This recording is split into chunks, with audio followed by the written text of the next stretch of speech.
Sige, videoan natin to. Si may-ari nito. Hindi ikaw? Hindi? Ako po ako na eh. Pwede ba ako na?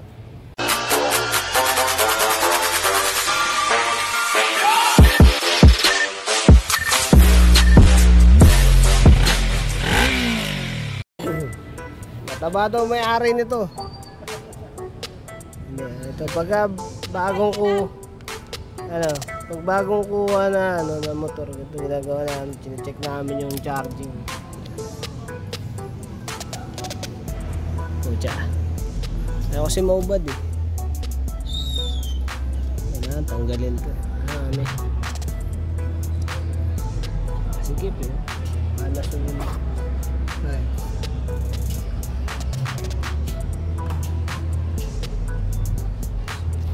So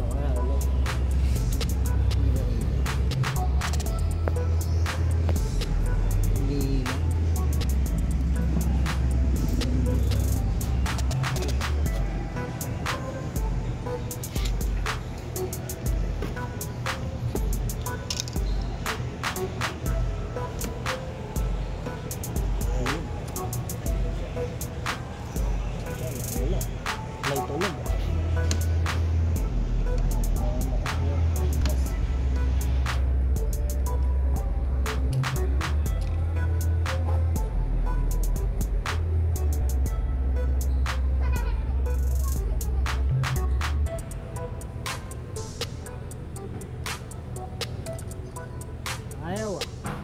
Matigas eh.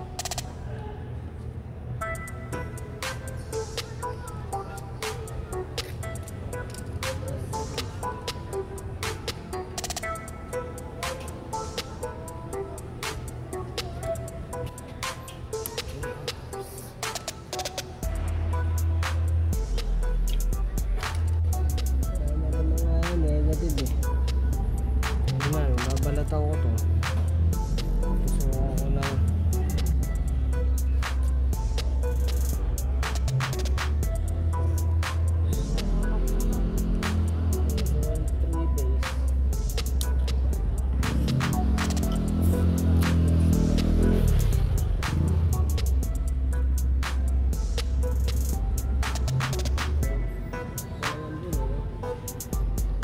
Diretso ka na galing dito para sure.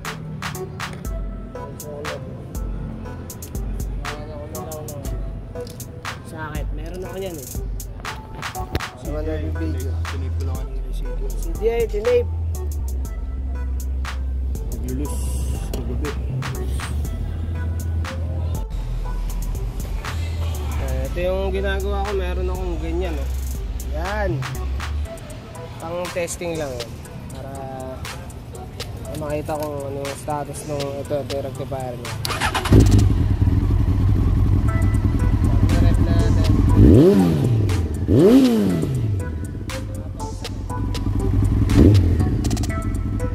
Negative. Saka makikita talaga dito. Makikita yung status ng ano yan. Grounded yung ano, grounded yung rectifier din. Ano ako?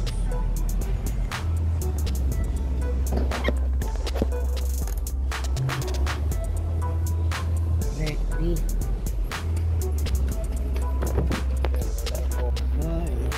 Ayun o. Susunog na eh. Mukhang bagong palit to. Susunog. Yun, negative rectifier.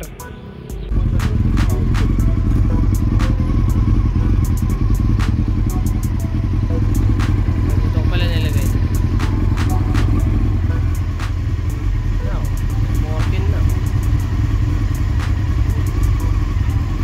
Hindi na, 12 lang daw.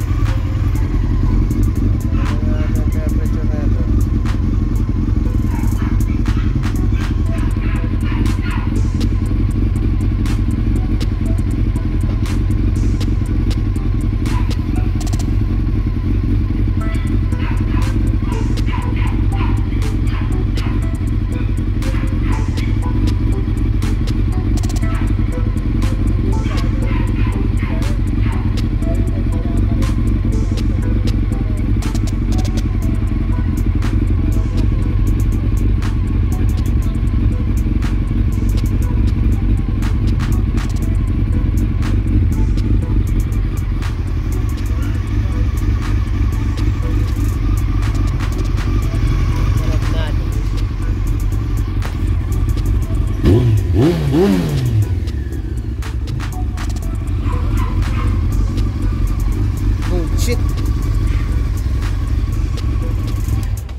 quality ng video natin na yun.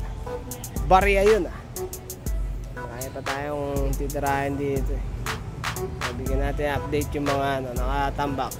Yung isang XJR tambak pa rin. Yung update yan. Yung isang XJR tambak pa rin. Doon na yung makina, nakaset na yun. Pipinturahan na lang. Yung FSA tambak pa rin. Siyempre. Ito, ibenta natin to. Bilhin nyo na to bago ako mainis. Hindi, panda rin ko muna ulit. Maigi, walang issue. Pagka ano, minor issue na lang dapat pagka i-out na.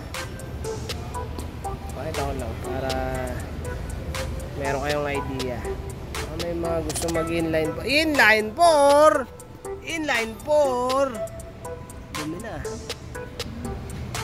Mga gusto mag-inline 4 ayaw na ng longest. Longest. Ayan. Ito mukhang maayos naman yung radiator. Sa atin na-esting ko yan, okay, tuloy-tuloy naman yung tubig. Ayan, bubunutin ulit to kasi lalaping. Tapos palit ng piston ring. Road test oh.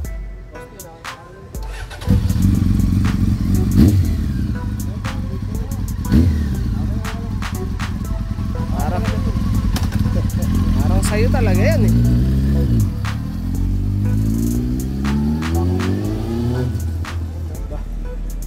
Ba putik. Okay ah.